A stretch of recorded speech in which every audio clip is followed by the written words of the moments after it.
So we were talking before about how your book focuses on the last 20 years of horror, and you've been very deliberate in doing that.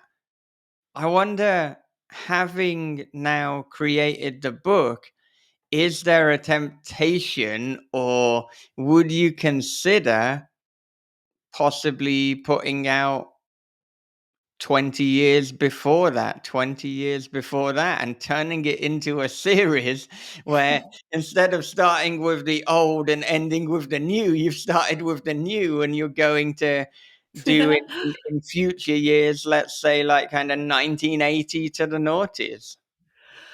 Well, listen. So the reason why I chose from 2000 to 2023 is because that is where I have the most knowledge base and have been reading the most books. So I literally just went through like everything that I had read and started compiling a list that way. If I were to go back in time into like the 90s and 80s, we're talking about when I was in high school and junior high, and I wasn't reading a lot of adult horror at that time. So I would have to do a lot of homework, and it would probably take me like quite a bit of time to catch up to where I was for all of the material for the 2000s. So I would love to do that, but I don't know that I would have the time to read all of the books and then do all the write-ups, because you don't just read like the books you think are going to work. You'd have to read like very widely so that you could actually narrow it down. So I don't know if that would be an option. For people watching the video who are wondering what the fuck was going on my end. So in Japan, when there is like a literal kind of emergency or a storm coming or a typhoon, as is the case, even if your phone is on silent, it overrides that to give you this emergency message. So like there's meant to be Uh-oh. a massive bloody hell, I can hear like oh shit, all sorts of stuff kicking off in Is the back. everything okay? It's okay at the moment. It's just warning Oh my me that there god. will be a very strong typhoon imminently. So that's what's going on. But Okay, for well. people watching the video who want to know, oh, what was there a typhoon that affected him on that morning? Keep watching this. And then tune into the latest Josh Malaman episode because I've recorded that in a couple of hours. So Oh my it's going to be goodness. on video. We did joke on Twitter because of the way that I phrased this, that like your book is not called 101 horror books to read before you're murdered on This Is Horror podcast. And Max Booth said that he felt that he might in the future be murdered on This Is Horror podcast, but we might get to see me die in a typhoon later. So that it's not 101 ideal. horror books to read before you're in a typhoon. Yeah, I gotta Yeah. go through those in the few hours between talking to you and talking to Josh because yeah, maybe there's not much time, but as long as it like does gets us the clicks and maybe gets Bob some money in the future, Oh we'll my be okay. god. It's very horror. Yeah, This is horror. yeah, yeah. Yeah. That's it. Typhoon warning has completely derailed my thoughts. Okay, so back on track. So you've explained why it would perhaps not be the greatest idea for you to do like the previous 20 years, or at least would be a huge undertaking of a lot of reading for Yeah. you. But I wonder, this whole experience of writing a book, do you feel kind of now in the wake of it that you want to write more books? Has it almost put you off to the point where it's like, no, this is far too time consuming and I've got other things that I need to do as part of my business? But I'm wondering, are we likely to see more nonfiction from you? Would you consider writing fiction? What is the future for Sadie and writing books? Yeah, I don't think that I would write a fiction novel anytime soon. I have done some short fiction stories that have been in various anthologies, and it was really difficult. Like I really have so much respect for authors in terms of like, I mean, I did already, but like then like trying the craft on myself, it was so hard to like imagine all the things that go into writing a fictional world and different fictional characters, and like it just put me off of that because I couldn't read as much as I wanted to. It took up a lot of time to write. So I just feel like authors are just like magical wizards in that sense, like to be able to imagine things in their mind and then put it to paper, and like to use words that, you know, effectively describe what they're trying to say. Like it's just amazing. Nonfiction, like using my regular voice, I could do again. Like I thought that that was so fun. I didn't feel like it took away from my writing or my reading. I could read and write at the same time. And it really didn't take that long. Like I had a really fast turnaround if you think about it. I didn't wait very long. My deadline was like really fast. So yeah, I could do that.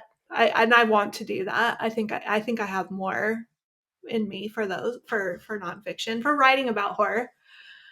Are there any concepts or subject matter that you're particularly eager to tackle? And if you're a publisher listening to this, then listen up. There could be something for you to commission.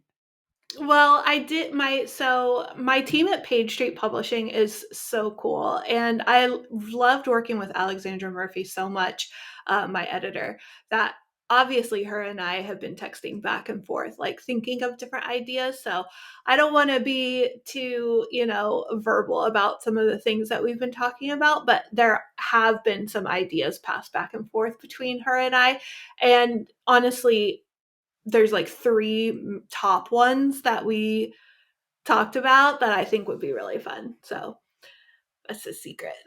Yeah, yeah.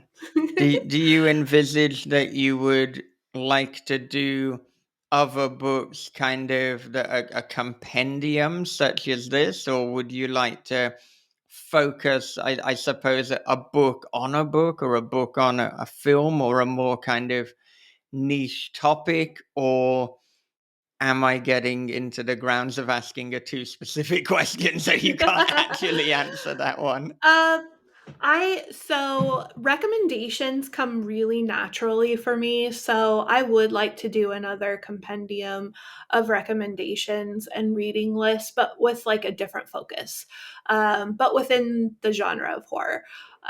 So like I have some lists in mind that I think would be really fun to explore that isn't broken up in the same way that this book was, but in a different way. Yeah. Yeah. Being vague and also kind of like answering your question. Yeah, no, it's so wonderful that you've struck upon this relationship with Page Street and with Alexandra as well. And it just seems so complementary to what you do with Nightworms anyway. So and to think that this all came out of an email that you received. Do you know how Nightworms first came onto Alexandra's radar? I don't know exactly when Alexandra started following me, but she did say it was a few years. So I think it was probably right around the time I transitioned my Bookstagram account from being about all books to being very specifically about horror. Because that transition, I've been on Bookstagram for about 7 years. And that transition came like maybe 3 years after that. So and Nightworms has been around almost five. So we'll be going into our fifth year of business at the end of this year. So somewhere in that window of time is when I think she started following me. And I think it's interesting because there's this whole like sort of magical thing that happens when people become very laser focused about a specific topic. And you kind of surround yourself with people who are also interested in that. Like you'll see magazines do this all the time. Like if you go into like a Waterstones or a Barnes and Noble or what have you, and you look at the magazine section, it's almost unbelievable how many niche magazines there are that just cater to one specific hobby or passion. Like there'll be a whole magazine about like guitars, and there'll be like a whole magazine about knitting, and not just this kind of knitting, but like this fucking Yeah. kind of knitting, you know. And it's Yeah. it's like the same thing with reading and literature. Like as soon as you start getting really zeroed in on one thing, you start drawing the people who are also into that very specific thing. Mm-hmm. Southeast Louisiana embroidery. That's a thing. That's your new periodical, isn't it, Bob? Yeah. Of which he is the expert. Yeah. Yeah. Well, one of many things that you said in the book that really resonated with me, and I believe this is in the kind of afterward part, the part that's called something like, right, I'm a horror fan, now what? But it's Oh worded more yeah, eloquently than that. it But was horror junkie. yeah, yeah. And you wrote, reading a steady diet of horror is going to ruin you for other genres. You'll be Yeah. reading some fantasy novel and you're going to start thinking things like, when is this going to get nasty? And I just thought, this is so true. And there are so many times where my girlfriend and I are watching like a kind of regular, definitely not horror movie. And we're trying to anticipate, like, okay, where is this going? How is this going to end? And there's been numerous times for things that are pretty much a rom com where I've genuinely, and not even joking, I'm thinking, like, maybe she's gonna fucking kill herself.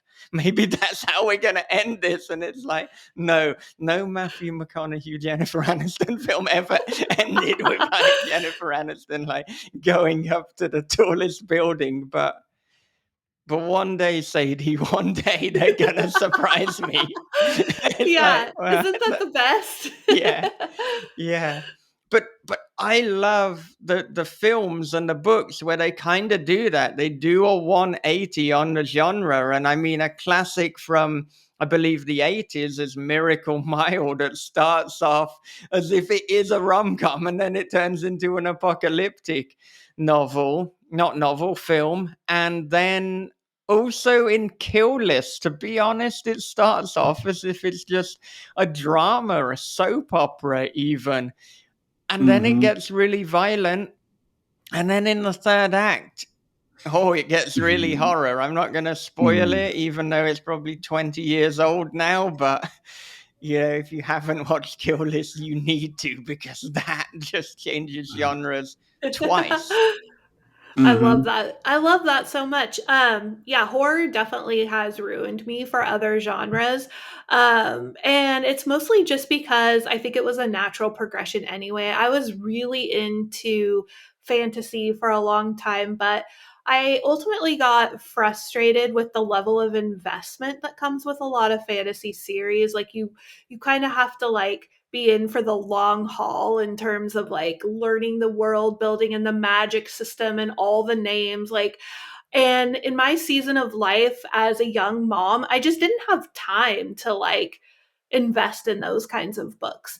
And then I was reading a lot of thrillers when I was a young mom, because those tend to be like really page turning. And you can just kind of go along for the ride. The chapters are generally pretty short. The cast list is pretty small. Like, you know, and you can finish one in like a weekend maybe, and then just get on with your week. I did a lot of courtroom drama for a while. I was really into like, you know, John Grisham and those kinds of books.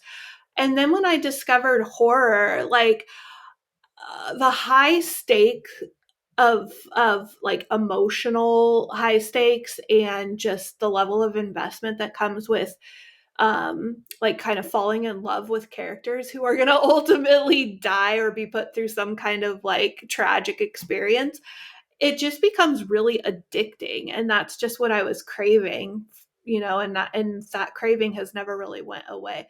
It's kind of the same thing with Chuck Wendig. Like, I credit Chuck Wendig for ruining me for books with long chapters, because I can no longer like tolerate books that have chapters that go on forever and ever. Like, I always will like flip through and see when it ends and put a bookmark there and be like, I can make it to this bookmark. And oftentimes I can't. Like, I'm just like, oh, I need to like look at my phone or do something else.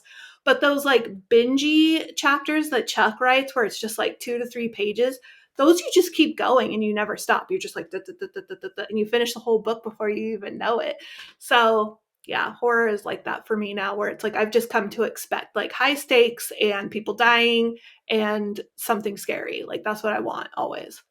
Yeah. Yeah, I'm totally there with you with the short chapters as well. And I mean, with my own writing, I kind of make a point of going through things and like actually counting like, okay, how many pages is each chapter? And if it's too long, it's like, look, is there a natural point where I can divide this up? And I mean sometimes there isn't, but oftentimes there is. And I mean Yeah. the novel that I just finished writing the other day. So the absolute longest chapter, I think, is 15 pages. So it like that is quite long for me, but there's quite a few of them that are like 2 or 3 pages. It's like that's all we needed. So hopefully people will stick with me, for the longer Yeah. ones. Just yeah, but I found as well it was like the first chapter is one of the longest because I find you and I do find that with the bingier ones as you're establishing things you're getting people comfortable, so I think the first chapter often does need to be a little bit weightier, not always but often. But yeah, the, Yeah. the Chuck Wendig style is absolutely brilliant. And I would argue, particularly now that that guy is writing some meaty tomes, it's almost necessary. It's like, look, Chuck, if you're going to put things out to this level of this size, we need it to be broken up. It's just too intimidating. Yeah. No, and he does. Like, his next one that's coming out, Black River Orchard, is it's like very bingeable. It's like you can devour it very quickly because the chapters are very short, and it's kind of one of those books where it has like a large cast of characters, but and you're following different characters, so it'll switch narratives, sort of like Jurassic Park, how it's like, oh, Yeah. here's like the lab and the scientists, here's like the people out in the park, now we're going to go back to the people over here. Like, it's that kind where it's like an ensemble cast, but it's spread out throughout the chapters. Like, I could read that stuff all day long. Like, that goes by really quickly. Yeah. It's been so fascinating to watch the kind of evolution or the development of Chuck's career. And, I remember the Miriam Black books, which I still think are Yes, I absolutely love those. fantastic. But it's just been so interesting. And in a way, he's a little bit like Joe R. Lansdale in the sense that you can't pin him down to a genre. He will write Right. what he wants to write. And one book to the next could be radically different, and I love that stuff. I love it when you don't know what you're going to get. And that actually links into to another point, and to tie it back to what you were saying about horror ruining other genres. I love that with a horror book there is no guarantee as to how it will end. So it could have a happy ending, it could have a really, really bleak ending. Probably will if the name on the cover is Eric LaRocca. Or it could have something in between, and you just don't know what you're going to get. And I think that keeps me reading. Whereas if I'm just reading, for want of better phrasing, something more conventional, and I know that it's going to have this happy or this archetypal ending, it just makes it a little less satisfying. And of course, there is fun to be had in the journey, but I do enjoy the unpredictability of not knowing how this is going to be tied up. I do too. I know that people have like a real problem with bleak endings or ambiguous endings, and I think that's fair. I mean, I totally get it. Like I don't fault people for wanting some closure or for at least ending on a note that's like you can swallow that jagged pill. Um, but for me, I just kind of like visualize each story and approach each story as just like it's in the package that it needs to be in. Whereas like if it's a novella, I know people have a hard time reading like shorter work, or if it has like a bleak ending, like that just seems to be the package that that author needed to put it in. And I'm kind of one of those readers that just goes along for the ride. Like I really don't come to my reading experience with any expectations. I kind of just want to go on a ride. I don't try to figure shit out. Like when I read Katrina Ward books, I'm always just like, blow my mind because I know you're going to do it anyway. Like I don't even try to figure it out. I don't try to develop any theories. Like just blow my mind. Like that's my favorite. And she delivers like every time. So it's just the novel is in the package that it comes in. Let's just take it at face value. Yeah, yeah. No, I think, and we did talk about this with Eric, you just have to write the ending that is authentically you. If you try to Right. rein it in and give the readers what they want or the so-called market what they want, it's not going to be real, it's not going to be you, and ultimately discerning readers are going to pick up on that anyway. Yeah, and if they don't, and if it was, if it doesn't land the way that the author intended it to land, I don't know. I With this book, like I can speak from experience, like now having released something out into the world, I felt like I was holding my book's hand the whole time as we were going through this like release process. Like I'm taking it with me. And then on release day, I kind of like let go and just was like, okay, so this belongs to you guys now. This is for you. It's been like back here in the secret, in the veil. And now I've just kind of pushed it forward and it gets to live its own life. And so that's how I would want, as a reviewer, that's how I would want authors to see what they've put out for me. Like, let me take it, like you've had it this whole time. Let me take it, let me experience it, and then let me talk about it in a way that's authentic to me. And it can still be the author's experience the way that they had it prior to. They had all that time with it writing it, and now it's on its own journey. So hopefully there could be like a distance from it to where it doesn't feel personal if readers don't respond to it the way you want them to. It's living its own life now, like move on to the next child. Like kind of like do the Mm. next thing. Yeah, yeah. I mean, we've said before that I feel the creation or the mythos of the book, it continues with the reader. So even when you stop writing, the book hasn't stopped being written and having a legacy and having kind of meaning attached to it. And I think that is a very exciting and also completely frightening part of writing. I mean, I can only assume that it's kind of similar as to, when your child kind of goes off to live in the world and to live without you. It's like, right, be free and go do your Yeah. thing. Yeah, like it's no longer a reflection. And it's a really good analogy. I mean, there are parents who still view their kids as like a reflection of like how well they did parenting or whatever, which I guess in some regard, sure. But I mean, in other ways, like that detracts from the individual person's, you know, agency. Yeah. So, like, just kind of allow the book to have its own agency.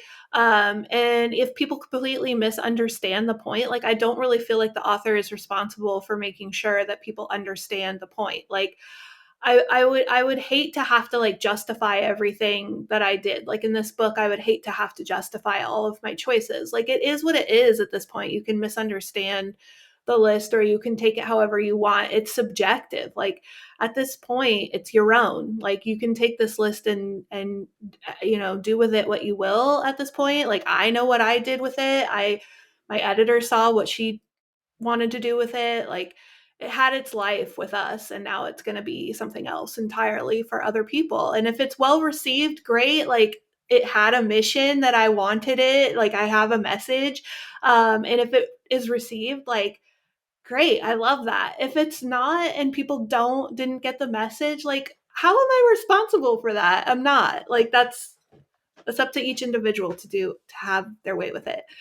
Yeah, yeah, that's it. And speaking of different individuals, there are a number of essays within the book by the likes of Haley Piper and Cassandra Core, Eric, who we mentioned earlier, R.J. Joseph, Daniel Krauss. How did this element of the book come about? When did it come about? And did you have the idea of the author you wanted to write the section first, or did you have the idea of the essay that you wanted? Yeah, so I had very specific ideas that I wanted presented in this book, but I didn't feel like I was the person to present those ideas to the reader. So I feel like there are people in the horror industry that can talk with a lot of authenticity because of their experience and their background, to speak on those things from their own perspective. And I'm not authoritative on those particular situations. So I just wanted to bring in some voices who could express things about the horror industry that I felt was important to convey to readers, but in the voice of the person who would best represent those things. So I definitely wanted someone to talk about, uh, queer representation in horror.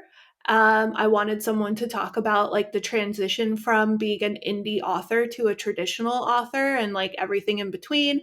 I wanted somebody to talk about like, the difference between like Western horror and, some other kind of horror in the world, because we tend to think of the US as being in this like bubble. And I just wanted US readers who were going to get their hands on this book first to understand that horror is a global thing and to hear from another perspective.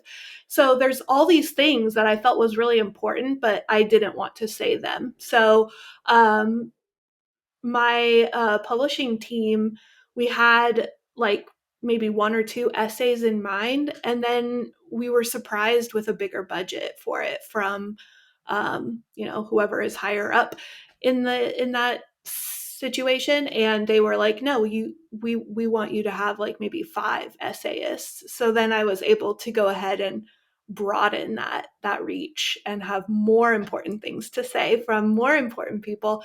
And graciously everybody accepted that I asked. So all my first choices said yes. Yeah, yeah, no, that's wonderful. And yeah, I mean, they just take the book to the next level. It was already on a high level, but it's like, well, we're gonna throw this on. It's like, oh, that's the seasoning that I didn't even know I needed.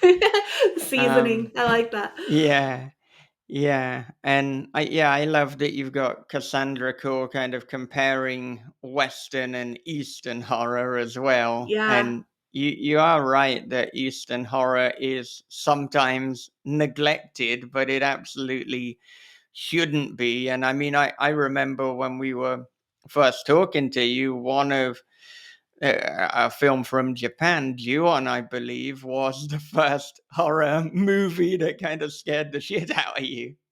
I was an adult person and I slept with the lights on for a week. And I was Yeah. like, why is this movie so unnecessarily fucked up? Like, I had never seen anything like that in my life, and my mom watches tons of foreign horror. Her and my Mm, dad watch tons of foreign horror, and they were like, that's just how it is everywhere else. Like, the storytelling and ghost stories like in Japanese culture is very scary. Like, you should mm. watch more of it. And I was like, hell no. Like, that's the last one I'm ever gonna watch.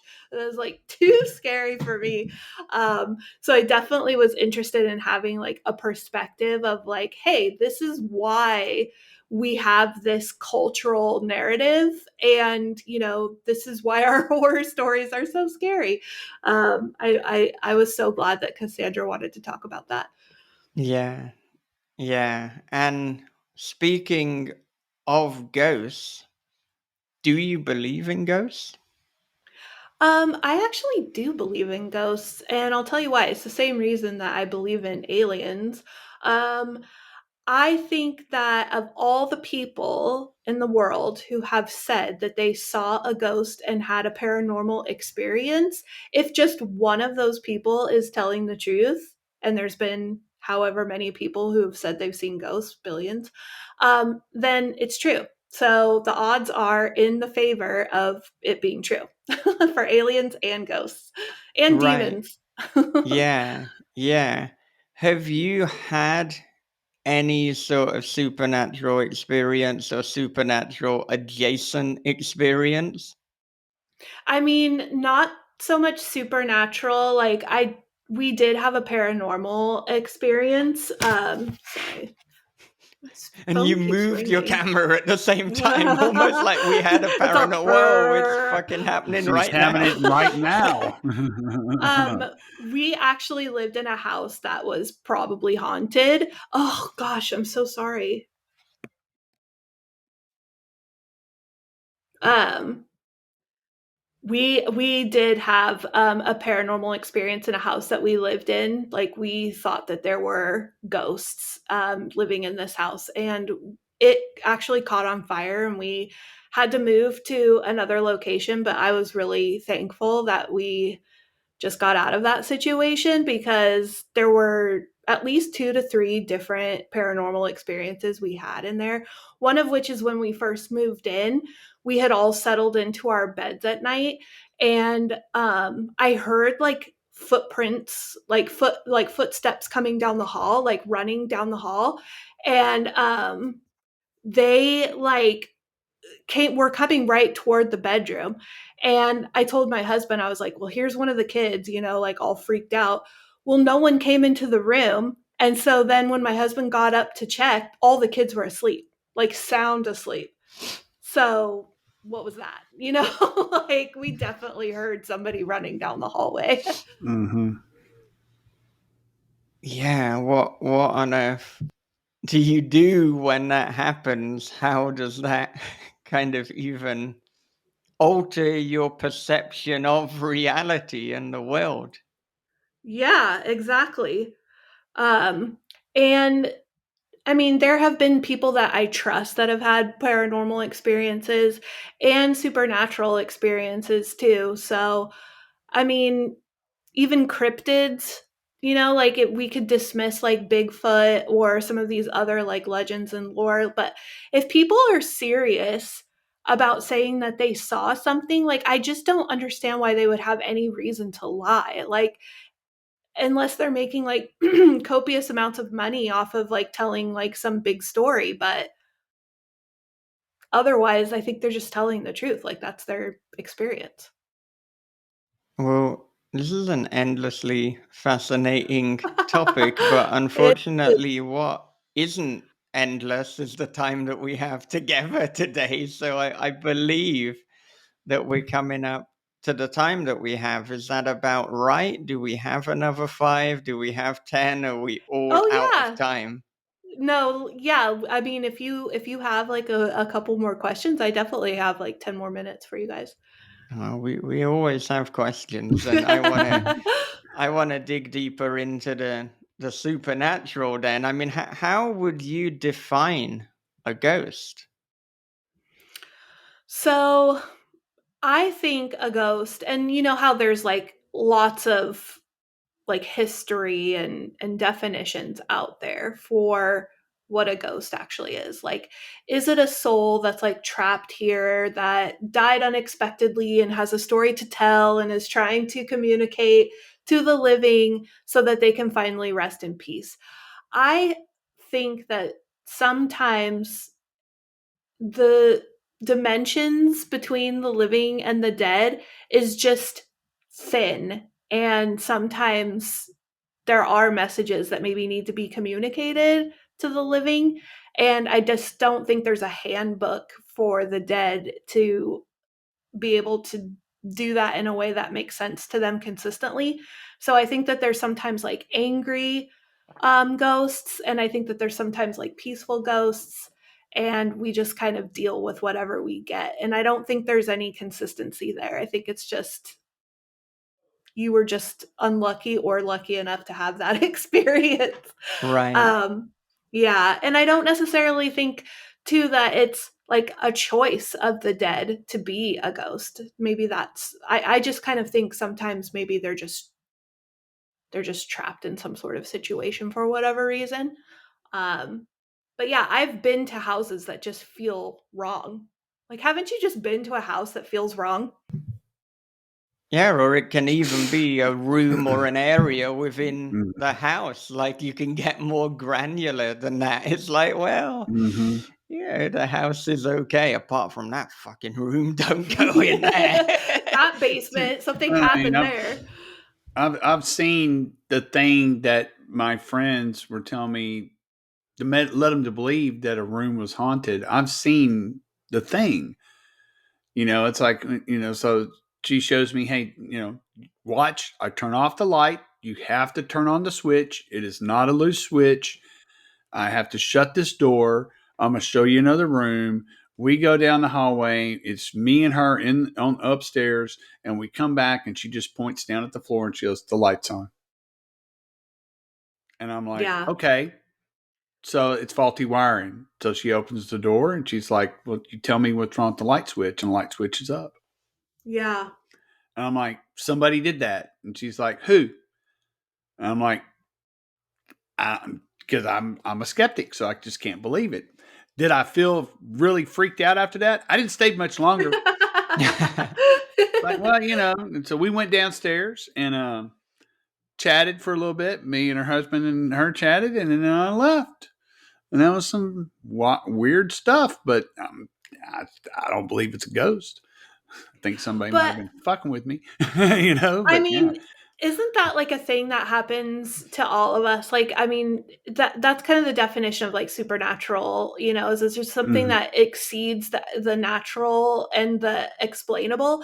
And not everything can be explained. Like, we know that. Like, Oh, yeah, you're right. it's just Mm-hmm. like, and we try to so that we can rationalize it and so that we won't be afraid because the unknown is so scary. So we Mm-hmm. try to, pigeonhole an explanation into something that can't be explained. But I think like that's why X-Files is so cool. Like I Mm-hmm. mentioned that in the book, is it's just Mm-hmm. like Mulder and Scully kind of like personified everybody's different opinions about those things, where it's like, no, I Mm-hmm. don't want to believe. Yes, I Yeah, do want to believe. they're both sides of the same coin. Yeah, As you exactly.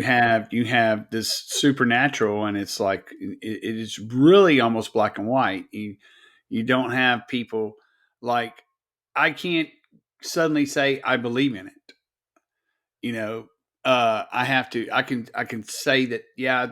I've maybe I saw something that I cannot explain, and I probably do that more in the lines because if it really is a ghost, then or something supernatural happening, then I'm scared to death of it, and I can't handle that irrationality of it.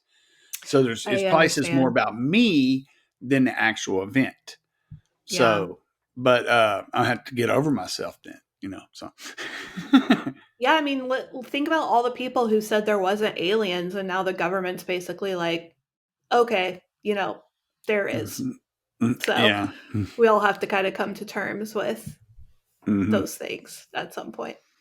I've always Yeah. believed there's life on other planets. I just hope people realize how long a light year is. Yeah. It's like, okay, yeah. And what would be involved in traveling? I'm not saying that there's not some advanced technology out there, but our technology, I mean, to go to Mars, we have to go to the moon first, and it takes a year and a half. So just think about that. Just think about that. Yeah. Yeah. I mean, I think the probability for aliens is far likelier than not. Just thinking about how vast the universe is, and I mean, Right. as we've said anyway, it's been proven that there are other life forms on other planets. So then, by a technical definition, we've already proven that aliens Hmm. exist. In Yeah. terms of the supernatural, I mean, yeah, I am a skeptic, but in the sense that, like, I'm saying I don't feel there's been definitive proof yet. I mean, Hmm. I don't think there has been proof yet. If there has, then there wouldn't even be the argument. But am I gonna stay in that weird room? No. No. It's like I'm not gonna do something high risk like that. I mean, Hmm. it's kind of similar to just like my beliefs in terms of God, in terms of religion and things like that. Is like agnostic in the sense that it's like, well, we can't prove either way yet. Doesn't mean that Hmm. I'm Yeah. not open to it. No, But there's going to be an endless curiosity. yeah, and I love hearing about different supernatural experiences, and just I love the way as well that different things can kind of fuck with my worldview as well. And it's like, well, how do you even explain like the footsteps and running away, and like there's no one there. All your children Well, are asleep. I mean, yeah, how do you explain that? And like people playing with Ouija boards, and like I saw the trailer for Exorcist Believer, and I remember watching like the first Exorcist. Like, why would a religious institution, set in place these religious figures who would exorcise demons if there wasn't anything that they were really dealing with? Like, I mean, we would really have to take a deep dive into the history of, like, what was this like exorcist position that came about, and like what was the first one, and like what happened. But like I have researched some of that stuff, and it's really fucked up and scary, and I don't like it. So I try not to think about it too hard. Like, and I don't play with Ouija boards for that purpose, because it's like we just really don't know enough about it to be messing around with something that seems innocuous and looks like a board game sold in, like, your department store or whatever, but like is the source of a lot of messed up stories about opening up doors that you can't then close, and opening up a door inside of your body that a demon can come inside of it. So even whether or not it's real, I'm just not going to risk it. How about that? Yeah, it's the whole kind of risk reward strategy, and it's like, look, the risk is not worth any payoff, because what is the payoff anyway? Like, oh, I played with a Ouija board and nothing happened. Haha. Yeah. Okay, great. Good Okay. one, mate. Like, what is that actually Hmm. achieved? But the other extreme, oh, I played with the Ouija board and now there's a fucking demon that has possessed me and tortures me every night. Yeah, that's Hmm. You can take that even further. There's a oh demon yeah. that's possessed me, and now we're doing a challenge on TikTok. No, oh god. Yeah, no. That's basically the premise of Talk to Me, Ooh, ooh, creepy. Yeah, I've Yeah. heard which that I that haven't one's really seen, but scary. and and on this one, Michael, I'm kind of like you. I seen most of the trailer and turned it off. I'm like, I don't want to know anymore. I want to see it. That's all I want to know. Yeah, I never watch trailers. It's like, tell me the title, tell me the subgenre if you must, and the director, a few actors. That'll do. That's all I Yeah. need to know, because trailers they ruin the They film. spoil everything. Yeah, and I just already like don't want to see a lot of horror movies. Like I like to read about them more. Like I love whoever writes the Wikipedia articles and like completely tells the entire story with like spoilers, because I can read that shit and go to sleep just fine. But if I have to go and watch it, like no. No. It's not good for me. Yeah. Yeah. Well, to wrap up, what are you most excited about in horror in the kind of near future? And that can be releases, that can just be a kind of mode or an author, or what is it that's exciting you about the future of horror? I mean, so I have really closely been watching release dates this year because on my Patreon, I go through and like research all the titles that are coming out on in every week. So Tuesday tends to be a big publishing day, and I research all the titles that are coming out and put them together and I talk about them with my patrons.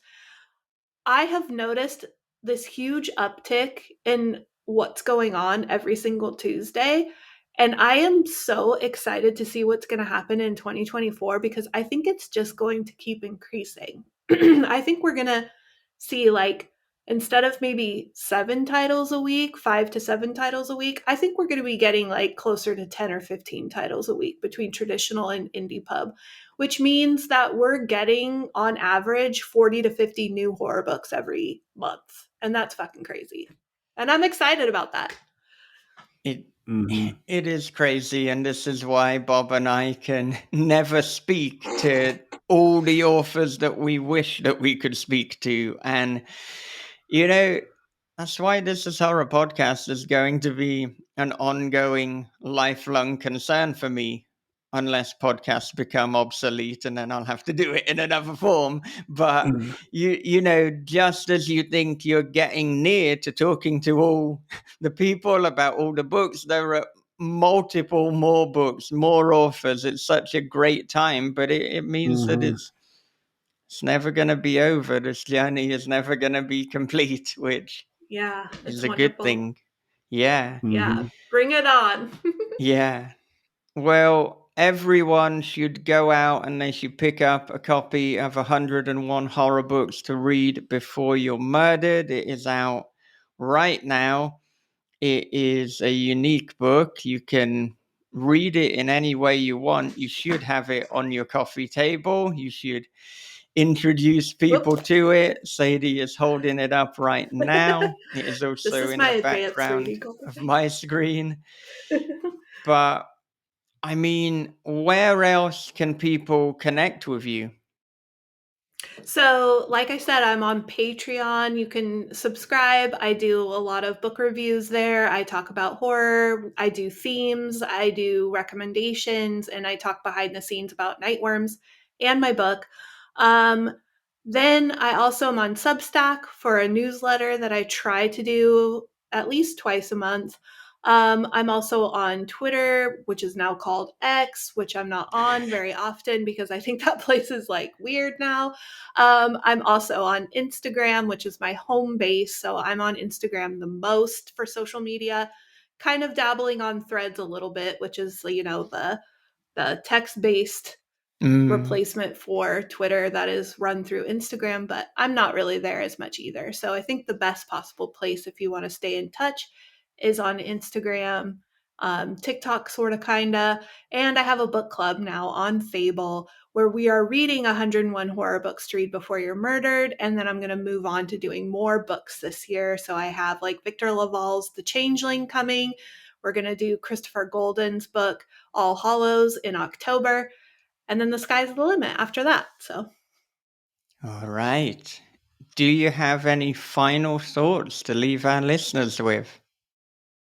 I just want to make sure that everybody gets the right horror book in their hands. So, if you ever have like a question or you want a specific recommendation, please feel free to DM me or email me at nightwormsreviews@gmail.com.